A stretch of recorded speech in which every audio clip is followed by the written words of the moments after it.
안녕하십니까. 오늘 이 시간에는 데살로니가후서 2장 3절 말씀을 같이 나누도록 하겠습니다. 데살로니가후서 2장 3절입니다. 찾으셨으면 제가 읽겠습니다.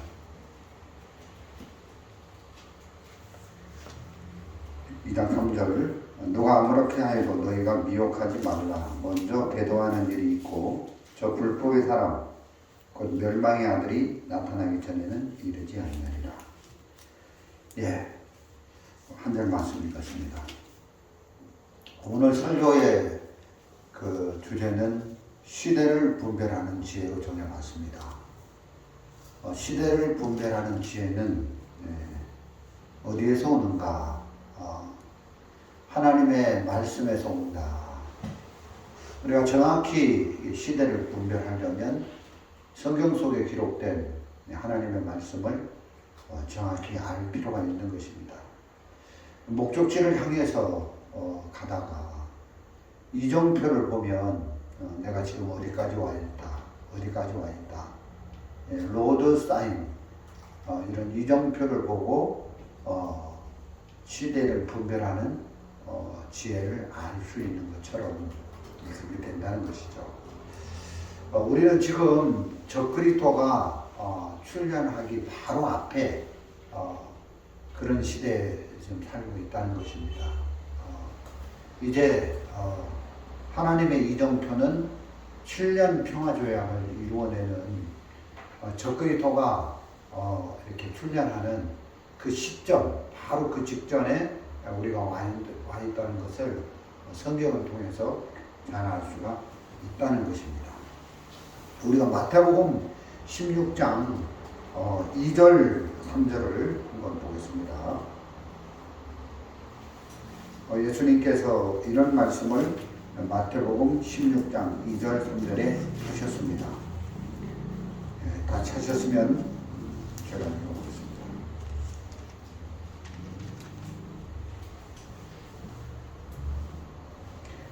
예수께서 대답하여 가라사대 너희가 저녁에 하늘이 붉으면 날이 좋겠다 하고 아침에 하늘이 붉고 흐리면 오늘은 날이 굳겠다 하나니 너희가 천지는 분별할 줄 알면서 시대의 표적은 분별할 수 없느냐. 시대의 표적, 지금이 어떤 시대다, 어느 시기에 우리가 있다, 이런 것은 분별을 할 줄 모르느냐. 주님 말씀하셨습니다. 요즘은 참 세상이 좋아서 일기예보를 틀어보면 천지는 그날 날씨, 비가 올지 흐릴지 해가 뜰지 금방 안다는 것입니다. 일기예보가 얼마나 참 정확한지 거의 100%에 가깝게 이렇게 그 천재지변을 마치는데, 여러분 진짜 중요한 것은 시대를 분별할 줄 아는 지혜. 지금이 어떤 표적, 이정표, 도로 그 로드 사인표를 보면 어느 목적지까지 갈 때 어디까지 왔다. 지금 목적지까지 가려면 2km 남았다. 1km 남았다. 이런 거 있지 않습니까? 그런 것처럼 이제 마지막 주님이 재림 때까지, 다시 오실 주님을 우리가 공중에서 영접할 때까지 지금 우리가 와 있는 시점은 어디쯤이라는 것을 말씀을 통해서 표적을 분별할 수 있어야 된다는 것입니다. 그래서 저는 다니엘 2장과 또 7장 그리고 요한계시록 17장 이런 부분을 가지고 같이 말씀을 나눠보려고 합니다. 여러분 다니엘서 2장에는 그 신상에 대한 말씀이 나오죠. 그 신상 부분에 대한 말씀이 기록되어져 있고, 또 다니엘서 7장에는 내 짐승에 대해서 기록이 되어져 있습니다. 그리고 이제 계시록 17장에는 7 왕에 대해서 7 머리 대해서 기록이 되어져 있습니다. 우리가 하루하루 이렇게 먹고 살기가 바쁘고 힘들다고 해서 이렇게 마지막 때 어떤 일이 일어나고 또 이런 이정표 도로 표지판처럼 어떤 목적지를 향해서 갈 때 어디까지 지금 와 있다, 이런 것들을 우리가 정확히 알 필요가 있다는 것입니다. 성경을 쭉 보니까 예수님 마태복음 24장에 마지막 때 되어질 일들을 쭉 열거하면서 사람의 미혹, 또 재난의 시작, 또 환난과 핍박, 거짓 선지자의 미혹, 천국 복음이 모든 민족에게 전파됨, 또 배도, 또 적그리스도의 출현, 또 7년 평화 조약, 멸망이 가증한 것이 성전에 세워짐, 또 큰 환난, 하늘의 징조, 인자의 임하심, 이런 쭉 이렇게 이정표들이 나타나지는 것을 볼 수가 있는데, 오늘 이제 데살로니가후서 2장 3절 말씀을 읽었는데도 거기도 어떤 말씀이 있습니까? 한 번 더 보겠습니다. 데살로니가 후서입니다. 죄송합니다. 데살로니가 후서 2장 3절입니다. 누가 아무렇게 하여도 너희가 미혹하지 말라. 먼저 배도하는 일이 있고 저 불법의 사람 곧 멸망의 아들이 나타나기 전에는 이르지 아니하리라. 예수님이 이렇게 다시 오실 그 재림의 주로 오시기 전에 먼저 있어야 될 일이 있는데 배도하는 일이 있다는 것입니다. 믿음을 배반하는, 그리스도를 배반하는 이 배도의 일이 있고, 그 다음에 이제 멸망의 아들이 나타난다고 성경은 우리에게 말씀을 하고 있습니다. 멸망의 아들, 즉 적그리스도의 출현이죠. 그래서 지금 아직 적그리스도가 나타난 것은 아닙니다. 그러나 이런 하나님이 말씀을 통해서 우리가 지금 어느 이정표에 와 있는지 대략적으로 볼 때 바로 이제 적그리스도가 출현할 수밖에 없는 그런 이정표에 저희들이 그런 시간표에 와 있다. 성경을 통해서 알 수가 있다는 것입니다. 계시록 다니엘서 2장에는 이렇게 느부갓네살 왕이 큰 신상을 꿈에서 봤는데 이제 그 신상의 모양이 쭉 나오지 않습니까? 거기 보면 이제 다리가 철로 돼 있고 그 발가락은 얼마는 철로 돼 있고 얼마는 진흙으로 돼 있다. 이 철의 나라 때에 큰 돌이 이제 그 신상을 다리를 쳐서 이제 신상이 무너지는, 이제 철의 나라 때에 이제 이렇게 예수 그리스도가 재림하는 이런 부분들을 말씀해주고 있는데, 그러면 이제 철의 나라가 과연 로마 제국인지 아니면 이슬람 제국인지 성경을 통해서 우리는 볼 수가 있습니다. 여러분 성경 여러 곳을 보면 이 철의 나라가 로마 제국이 아니라 이슬람 제국이라는 것을 우리가 알 수가 있는데요. 우리 다니엘서 7장을 한번 보겠습니다. 다니엘서 7장에 보면 네 짐승에 대해서 나오는데 네 짐승의 나라들을 열거하고 있습니다. 7장 3절에 큰 짐승이 넷이 바다에서 나왔는데 그 모양 각각 다른, 첫째는 사자와 같은데, 이 사자가 나오고요. 그 다음 5절에 다른 짐승 곧 둘째 곰이 나오고요. 6절에는 표범이 나옵니다. 그리고 7절 8절로 쭉 읽어보면 이제 그 뭡니까, 그 10뿔이 있는 짐승이 나오죠. 10뿔 짐승, 이렇게 나오고 있습니다. 그래서 성경에 보면 이제 그 네 짐승의 나라를 우리가 이제 7장을 통해서 하나하나 살펴볼 텐데요. 사자는 바벨론 제국을 얘기하고 있고, 곰은 메데 바사, 푸복은 그리스 헬라 제국이죠. 그리고 네 번째 짐승, 일곱 머리에서 열 뿔이 나온다. 이게 이제 오늘 숙제인데, 이제 이게 로마 제국인지 이슬람 제국인지 우리가 이제 성경을 통해서 볼 때 로마 제국이 아니라 이슬람 제국이라는 것을 알 수가 있습니다. 저도 이렇게 구원을 받고 교회 안에서 신앙생활을 지금까지 해오면서 저는 이제 그 많은 매스컴을 통해서 이제 마지막 때가 되면 사단은 제국을 통해서 이제 온 세상을 지배할 건데, 이 적그리스도가 이제 출현하는 목적은 성경을 읽어보니까 유대인들을 제거하고 크리스찬들을 제거하려고 적그리스도가 출현하는 거예요. 적그리스도 어둠의 나라가 이제 7년 동안 이 세상에 펼쳐지면 무슨 일을 하냐면은 제일 먼저 유대인들을 제거한다는 것입니다. 그리고 거듭난 성도들을 제거하는 일을 이제 적그리스도가 한다는 것이죠. 그래서 이 적그리스도는 제국을 통해서 일을 한다는 겁니다.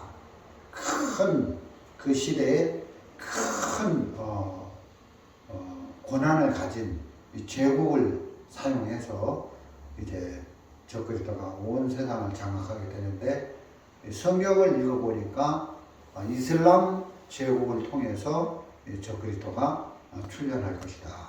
적그리스도는 로마 제국에서 나오는 게 아니라 이슬람 제국에서 나온다는 것을 알 수가 있습니다. 그래서 이번 시간에는 이슬람 제국이 어떤 제국인지 좀 성경을 통해서 우리가 이렇게 공부해 볼 필요가 있습니다. 이제 그 이슬람은 총체적인 종교입니다. 그러니까 개인의 삶을 완전히 통제합니다.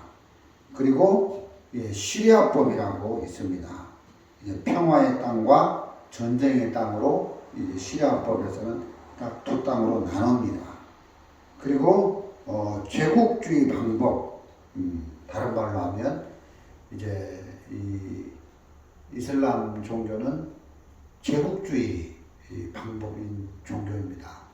이제 이 세상에 있는 땅은 두 종류의 땅으로 나눕니다.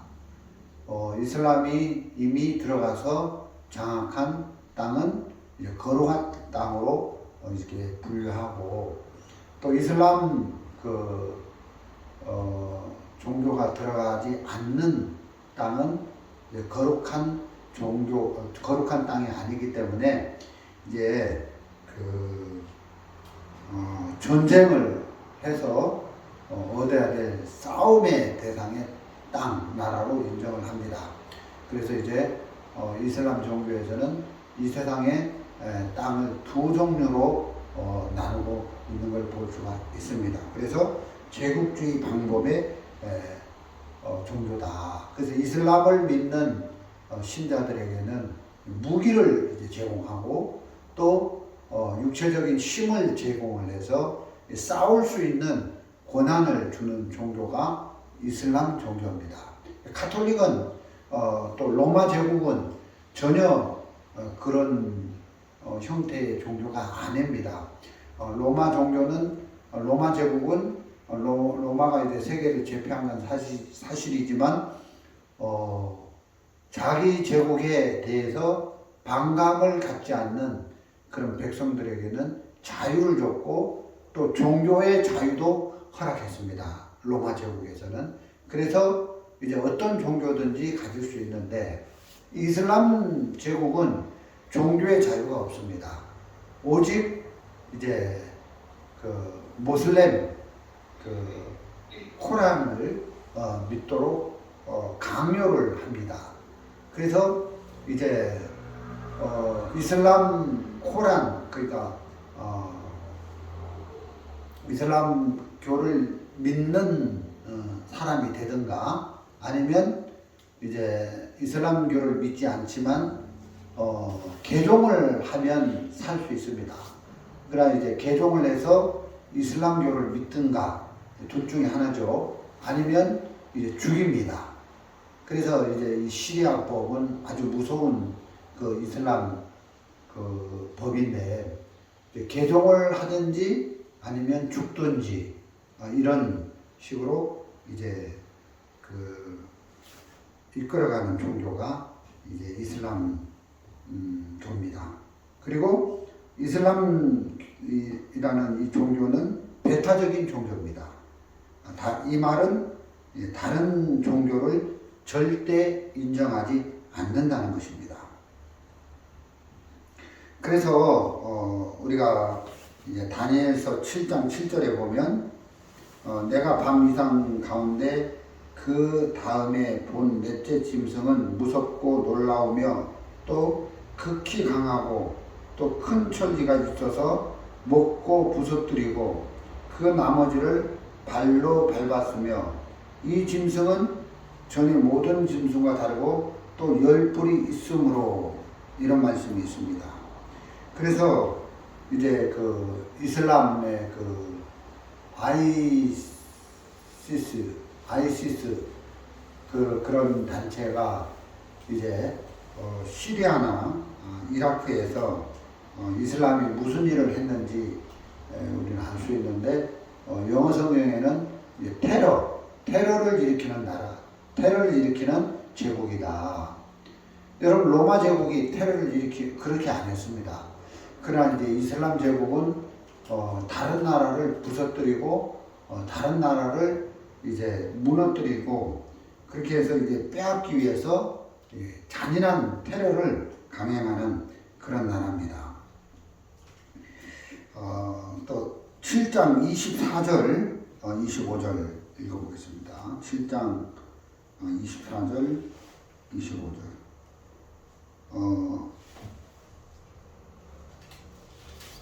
그 10뿔은 이 나라에서 일어날 열왕이요 그 후에 또 한 나라가 일어나리니 그는 먼저 있던 자들과 또 다르고 또 새 왕을 복종시킬 것이며 그가 장차 지극히 높으신 자를 대적하며 또 지극히 높으신 자의 성도를 괴롭게 할 것이며 그가 또 때와 법을 변개코자 할 것이며 성도는 그의 손에 붙임받아 한 때, 두 때, 반 때를 지나리라.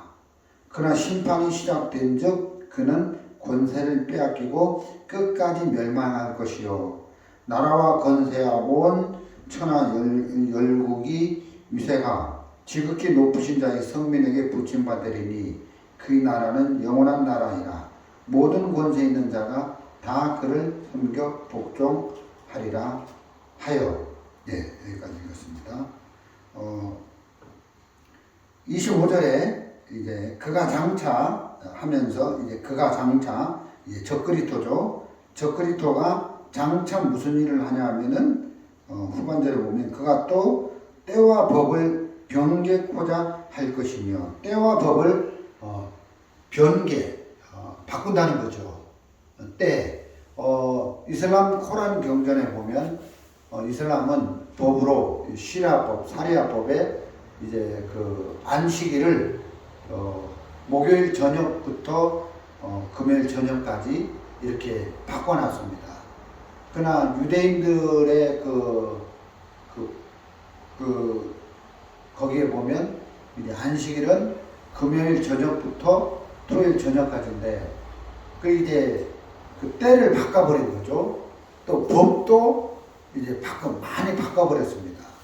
영국에 지금 이슬람 그 모슬렘들이 들어가서 이렇게 사는데, 그 이슬람 종교에서 이제 뭘 요구했냐면은 영국 정부에다가 우리는 이슬람 종교에 시리아법이 있는데 그 시리아법을 따라서 살고 싶다. 영국 법에 접촉을 받지 않도록 해달라. 그래서 영국 정부에서 그걸 허락을 해줘가지고 영국에 사는 그 이슬람을 믿는 그 종교인들은 영국 법에 전혀 접촉을 받지 않는다고 합니다.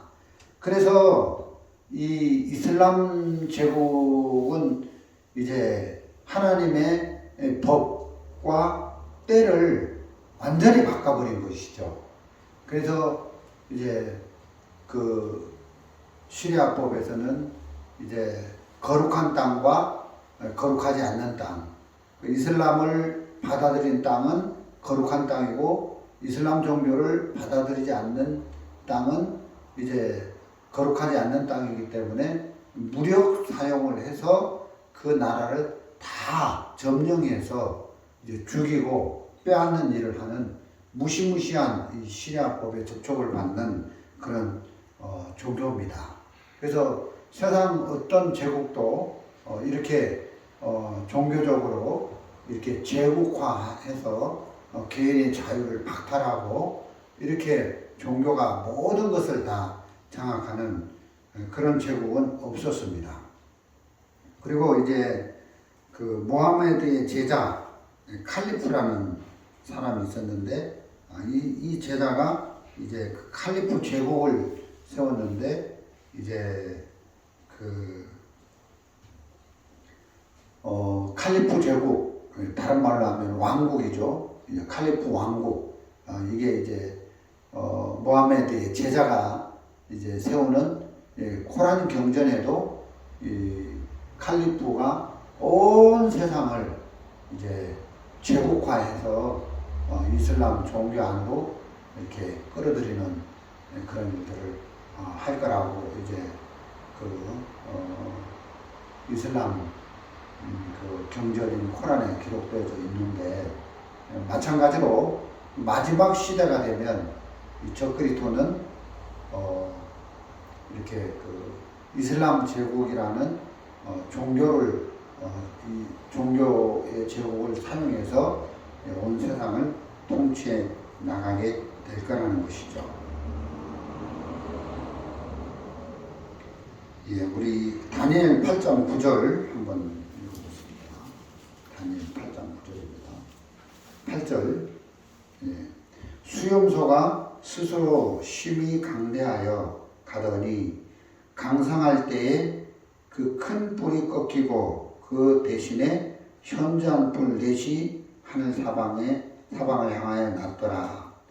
여기 이제 수염소는 이제 21절에 보면 털이 많은 수염소는 곧 헬라 왕이요 그랬는데 이제 알렉산더 대왕이죠. 수염소는 이제 알렉산더 대왕인데 이 알렉산더가 이제 메데바사 제국을 무너뜨려 가지고 헬라 제국을 만들었습니다. 그래서 이 알렉산더는 이제 젊은 시절에 요절하고 죽었는데 그가 한 말이 있죠. 더 이상 내가 점령할 땅이 없다. 내가 점령할 나라가 없다. 그러니까 이제 알렉산더는 큰 뿌리로 이제 성경에 기록되어져 있는데 어느 날 젊은 나이에 요절하고 죽었습니다. 그래서 이제 그 큰 뿔이 꺾이고 그 대신에 현저한 뿔 넷이 하늘 사방을 향해 났더라. 그 알렉산더의 그 부하 장군 4명이 이제 알렉산더가 점령한 그 헬라 제국의 그 땅들을 나눠 가졌는데 거기에 한 사람이 나오는데 그게 이제 셀리쿠스죠. 셀리쿠스 왕조.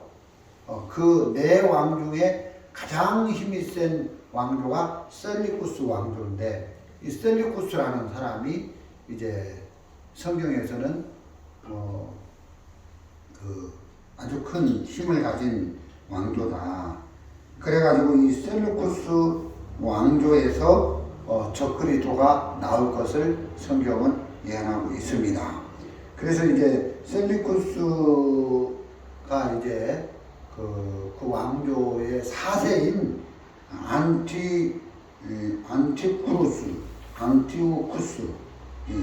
안티오쿠스 4세가 예루살렘에 들어가서 무서운 짓을 했다는 것입니다. 안티오쿠스 4세, 그 당시 이제 로마 제국의 이제 식민지로 있었을 때 예루살렘이 예수님 말씀대로 이제 돌 하나도 남기지 않고 다 무너뜨리려 했는데 그 셀루쿠스의 4세인 안티오쿠스 이 황제가 그 아들 디도 장군을 예루살렘에 보내가지고 예루살렘을 이제 초토하고 멸망시켰는데 이제 그런 내용들이 다니엘서 이제 9장, 8장, 9장에 잘 나와 있고 또 11장에도 그런 내용들이 잘 나와져 있습니다.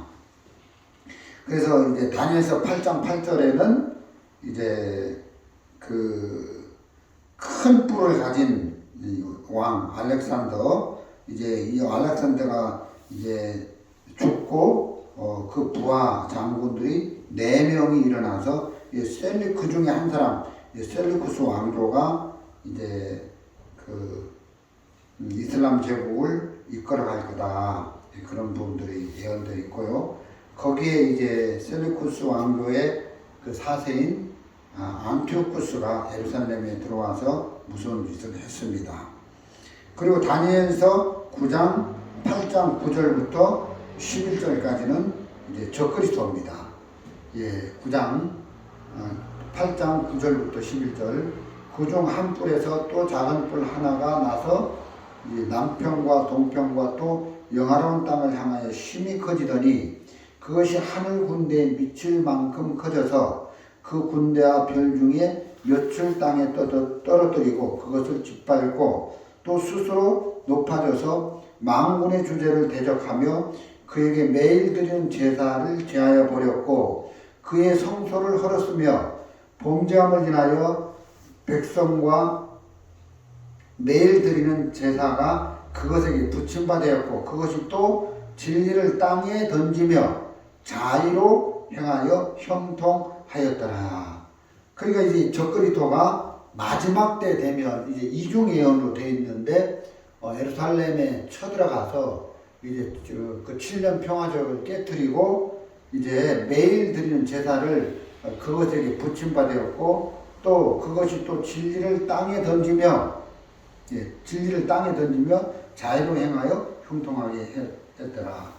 이러면서 이제 이제 적그리스도가 예루살렘을 쳐들어가서 성전을 빼앗고 그 안에 서서 자기를 보여 하나님이라 하면서 이런 짓을 할 것을 이야기하고 있습니다. 그래서 다니엘서 8장 9절부터 12절까지는 적그리스도에 대한 일입니다. 그리고 다니엘서 8장 19절을 보겠습니다. 가로되 진노하시는 때가 마친 후에 될 일을 내가 내게 알게 하리니 이 이상은 정한 때 끝에 관한 이름이니라. 그러니까 이제 다니엘서 8장의 이런 예언의 말씀들은 언제 관한 일이냐 하면은 정한 때, 이 이상은 정한 때 끝에 관한 이름이니라 라고 되어져 있다는 것이죠. 그러니까 세상 끝에 일어날 마지막 때, 정한 때에 관한 일이라는 것을 우리는 알 수가 있습니다. 그리고 이제 계시록 다니엘서 11장에 보면요, 이제 쭉 이제 기록된 내용들이 이제 나오는데 다니엘서 11장 2절 3절은 알렉산더 대왕에 대한 예언의 말씀이고요. 11장 2절과 3절, 이제 내가 참된 것을 내게 보이리라. 보라, 바사에서 또 새 왕이 일어날 것이요 그 후이 넷째는 그들보다 심히 부유할 것이며 그가 그 부유함으로 강성해진 후에는 모든 사람을 격동시켜 헬라국을 칠 것이며 이렇게 되어 있잖아요. 그래서 이제 네 번째 왕, 이제 이 알렉산더가 일어나서 어떻게 해요? 그가 헬라 제국을 칠 것이며, 모든 사람을 격동시켜 헬라국을 칠 것이며 했는데 이제 알렉산더 대왕에 대한 예언입니다. 장차 한 능력 있는 왕이 일어나서 큰 권세로 다스리며 임의로 행하리라. 이렇게 되어 있습니다. 그러나 그가 강성할 때에 그 나라가 갈라져 천하사방에 나눌 것이나 그 자손에게로 돌아가지도 아니할 것이요 또 자기가 주장하던 권세대로도 되지 아니하리니 이는 그 나라가 뽑혀서 이외의 사람들에게로 돌아갈 것입니다. 그래서 5절부터 다니엘서 5절 11장 5절부터 20절까지는 셀레구스 왕조에 대한 그러니까 알렉산더의 부하 4명의 부하 중에 이제 1명의 부하 이 장군이 셀레구스 왕조가 이제 제국 그 이슬람 제국을 여기서부터 시작이 됐는데 이 셀레쿠스 왕조가 이제 120년 동안 그 애굽의 남쪽 나라와 북방 왕과 남방 왕이 전쟁하는 120년 동안 대립하는 내용을 다니엘서 5장 다니엘서 11장 5장 5절부터 20절까지 기록되어 있고요. 그 다음에 다니엘서 11장 21절부터 35절까지는 안티오쿠스 4세, 그러니까 셀리쿠스의 4세, 왕조의 4세인 안티오쿠스 4세의 행적이 낱낱이 기록이 되어져 있습니다. 여기 다니엘 11장 21절부터 35절까지 한번 읽어보겠습니다. 또 그 위를 이를 자는 한 비천한 사람이라 나라 영광을 그에게 주지 아니할 것이나 그가 평안한 때를 타서 캐올로 그 나라를 얻을 것이며 넘치는 물 같은 군대가 그에게 넘침을 입어 피할 것이요 동맹한 왕도 그에게 그렇게 될 것이라. 예, 그와 약조한 후에 그는 거짓을 행하여 올라올 것이요 적은 백성을 거느리고 강하게 될 것이며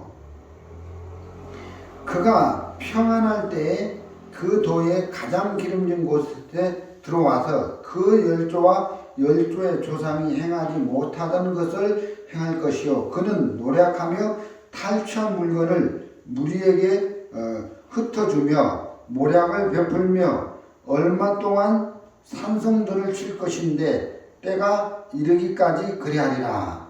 25절 그가 그 힘을 떨치며 용맹을 발하여 큰 군대를 거느리고 남방왕을 칠 것이요 남방왕도 힘이 크고 강한 군대를 거느리고 맞아 싸울 것이나 능히 당하지 못하리니 이는 그들이 모략을 베풀어 그를 침이니라.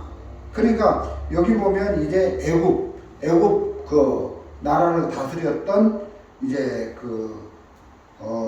알렉산더 대왕의 그 4명 중에 장군 중에 한 사람 이 남방왕 애굽을 다스렸던 남방왕과 또 이제 그 북방 그 이란 페르시아 쪽에 이제 거처를 삼았던 이 셀레구스하고 이제 전쟁을 해가지고 이제 150년 동안 셀레쿠스 왕조와 대립하는 내용이 쭉 나오고 이제 5장 11장 5절부터 20절까지는 그런 행적이고 21절부터 35절까지는 안티오쿠스 4세의 행적이고 그 다음에 다니엘 11장 36절부터 45절까지는 안티오쿠스 4세의 행적뿐만 아니라 적그리스도의 행적을 여기서 이중예언으로 보여주고 있다는 것입니다.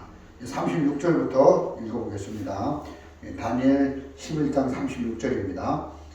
이왕이 자기 뜻대로 행하며 스스로 높여 모든 신보다 크다 하며 비상한 말로 신들의 신을 대적하며 형통하기를 분노하심이 쉴 때까지 하리니 이는 그 작정된 일이 반드시 이룰 것임이니라. 그가 모든 것보다 스스로 크다 하고 그 열조의 신들과 여자의 사모하는 것을 돌아보지 아니하며 아무 신이든지 돌아보지 아니할 것이나 그 대신에 세력의 신을 공경할 것이요 또 그 열조가 알지 못하던 신에게 금, 은, 보석과 보물을 들여 공경할 것이며 그는 이방신을 힘입어 크게 견고한 산성들을 취할 것이요 무릇 그를 안다 하는 자에게는 영광을 더하여 여러 백성을 다스리게도 하며 그에게서 뇌물을 받고 땅을 나눠주기도 하리라.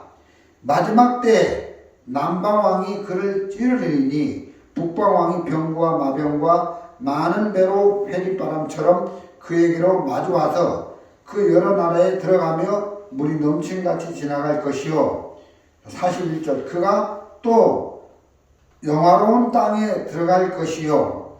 많은 나라를 패망케 할 것이나 오직 에돔과 모압과 암몬 자리 종기한 자들은 그 손에서 벗어나리라. 그가 열국에 그 손을 펴리니 애굽 땅도 면치 못할 것이므로 그가 권세로 애굽이 금, 은과 모든 보물을 잡을 것이요. 리비아 사람과 구스 사람이 그의 시종이 되리라.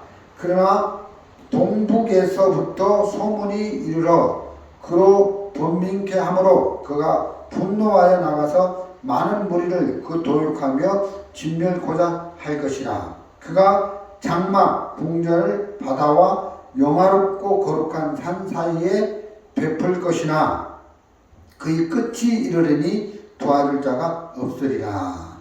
그냥 여기 이제 이 말씀을 쭉 읽어보면 적그리스도는 이제 이슬람 제국에서 일어나는데 이제 중동 지역의 여러 나라를 침략하고 또 애굽도 침략하고 또 거룩한 땅 예루살렘에 들어가서 그 7년 조약을 파괴하고 이제 3년 반이 흐른 다음에는 그 예루살렘까지 다 빼앗아 버리는 일들을 하게 될 것을 이제 적그리스도가 마지막 때 어떤 일을 할 것에 대해서 36절부터 45절까지 잘 기록이 되어져 있는데 요즘 이제 러시아가 우크라이나를 침공해 가지고 러시아와 우크라이나 전쟁이 지금 시작이 됐는데 이 불똥이 어디로 튈 줄 모릅니다. 사실 알고 보면 저는 뭐 깊은 것을 잘 모르지만 러시아가 이제 힘이 있는 나라지만 러시아도 대부분이 이슬람 종교가 다 장악을 했다고 하더라고요. 그러니까 러시아보다 더 힘이 센 이슬람 제국이 전쟁을 일으켜가고 있는 거 아닌가 그런 생각이 들어지고 그래서 이 이슬람 제국은 중동의 여러 나라들을 침략하고 이제 다 빼앗고 결국 이제 평화협정 계속 이제 이 적그리스도가 일어나면은 이제 이슬람 제국을 이용해서 이제 예루살렘을 빼앗는 일을 하는데 이제 결국은 이제 적그리스도는 출현해서 이 세상에 등장하는 목적이 뭐냐면 적그리스도가 하는 그 일이 뭐냐면은 예루살렘을 침공해서 유대인들을 죽이고 예루살렘을 자기 손에 빼앗는 것이죠. 그리고 구원받은 성도들을 제거하는 일을 하는 게 이제 적그리스도가 하는 일이라는 것입니다. 그래서 이 사단의 계획은 이제 유대인을 멸절시키고 이제 성경 여러 곳에서 또 보면 이제 애굽 나라를 통치했던 바로 시대에 이 바로 왕이 애굽 고센 땅에 살고 있는 유대인들을 이스라엘 백성들을 멸망시키기 위해서 사내 아이가 나면 다 죽이라. 그래서 이제 이스라엘의 씨를 말리려고 했습니다. 그래서 이 원수 마귀 이 사탄은 마지막 때도 마찬가지로 적그리스도를 이 세상에 출현시켜 가지고 유대인들을 이스라엘 백성들을 다 없애기 위해서 예루살렘을 침공해서 빼앗는 일을 한다는 것입니다. 뿐만 아니라 이 적그리스도가 출현되면 막강한 이슬람 제국에서 적그리스도가 출현하게 되는데 그 힘을 이용해서 힘없는 나라들을 문나라들을 이제 무너뜨리는 일을 할 거라는 것이죠. 우리 다니엘서 8장 23절을 한번 보겠습니다. 8장 23절입니다. 예.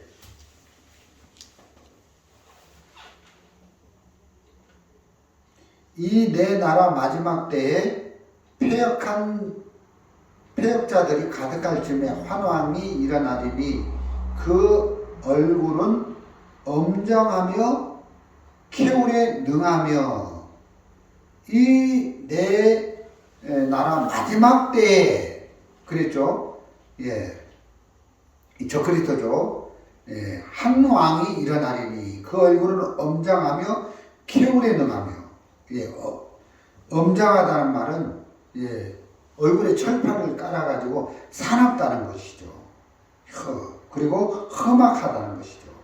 그 다음에 캐울하다는 것은 간사를 부르며 교묘하게 속인다. 그 24절 그 권세가 강할 것이나 자기의 힘으로 말미암은 것이 아니며 그가 장차 비상하게 파괴를 행하고 자의로 행하여 형통하며 강한 자들과 거룩한 백성을 멸하리라. 거룩한 백성 누굽니까? 구원받은 그리스도인들이잖아요. 그래서 적그리스도가 이 세상에 등장하는 것은 크리스찬들을 멸하기 위해서 그렇게 한다는 것입니다. 그리고 25절 그가 꾀를 베풀어 제 손으로 기호를 이루고 마음에 스스로 큰체하며 또 평화할 때에 많은 무리를 멸하여 또 스스로 서서 만왕의 왕을 대적할 것이며 그가 사람의 손을 말미암지 않고 깨어지리라. 또 많은 무리를 멸하며 전쟁을 통해서 이미 말한 바 주야에 대한 이상이 확실하니 너는 그 이상을 간수하라. 이는 여러 날 후의 일임이다. 그래서 이 적그리스도는 아주 악랄하다는 것입니다. 그래서 유대인들을 멸절시키고 그렇게 한다는 것입니다. 그래서 이 적그리스도가 출현하는 것은 유대인들을 멸절시키고 구원받은 성도들을 멸절시키기 위해서 등장을 한다는 것이죠. 우리가 성경에 잘 보면 이 적그리스도는 이제 이 사탄은 이제 하만이라는 사람을 통해서도 유대인들을 다 멸망시키는 그 사망의 조서를 반포하는 걸 볼 수 있습니다. 또 예수님이 탄생하시는 그 당시에도 이 헤롯 대왕이 2살 아이의 남자아이는 다 죽이라 이렇게 했던 것을 볼 수 있습니다.